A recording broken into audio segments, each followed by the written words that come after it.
বন্ধুসকল এইটো মোৰ বহুত পুৰণা ভিডিঅ' 2021 চনৰ 25 ডিচেম্বৰৰ ভিডিঅ' হয়।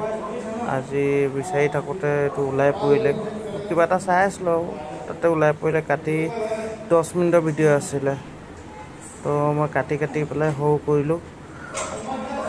তাকে মই নিজেও চাই আচৰিত হৈছোঁ। আগতে এনেকুৱা ধৰণৰ প্ৰেক্টিচ কৰিছিলোঁ, আজিকালি এনেকৈ কৰিবলৈ সময়ে নহয়, মানুহে নাথাকে।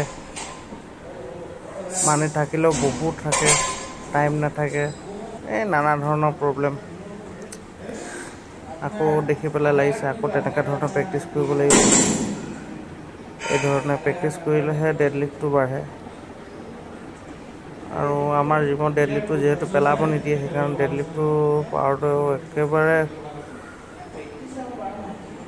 কমাই বাঢ়ে, মানে নাবাঢ়েই আৰু বহুত কষ্ট হৈ যায় তলত পেলাব নোৱাৰিলে। আৰু ডেডলিফ্ট যদি পেলাব নোৱাৰে তেনেহ'লে ডেডলিফ্টৰ ৰজা হ'ব নোৱাৰে। তো মোৰ যিহে 5-6 বছৰ হৈছে পাৱাৰ লিফ্টিং কৰা, তো মই নিজৰ এক্সপিৰিয়েঞ্চ হিচাপে কৈছোঁ, তো ডেডলিফ্ট কৰিব হ'লে আপোনাক তলত পেলাবই লাগিব। গতিকে এই ভিডিঅ'টো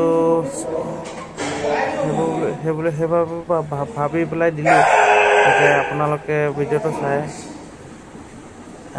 আমি কেনেকৈ প্ৰেক্টিচ কৰিছিলোঁ এটাইমত। Thank U.